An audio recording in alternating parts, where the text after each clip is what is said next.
చట్టసభలలో చాలా కీలకమైనవి కమిటీ. ఈ ప్రభుత్వం వచ్చి 2.5 ఏళ్లైంది. ఇప్పటి వరకు శాసనసభలో డిప్యూటీ స్పీకర్ లేరు, కనీసం స్టాండింగ్ కమిటీలు లేవు.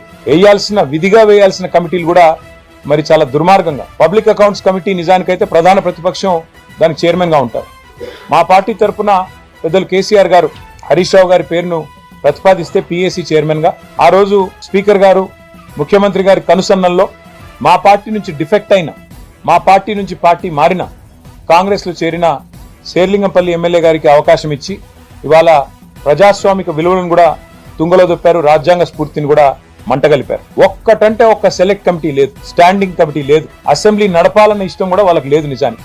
కానీ ఏదో నడపక తప్పని పరిస్థితుల్లో అనివార్యంగా బడ్జెట్ పాస్ చేసుకోవాలి, లేకపోతే మరి ₹1 కూడా ఖర్చు చేసే అవకాశం ఉండదు. కాబట్టి ఇవాళ ఏదో తూతూ మంత్రంగా అసెంబ్లీ నడిపే ప్రయత్నం రాష్ట్ర ప్రభుత్వం చేస్తా ఉంది.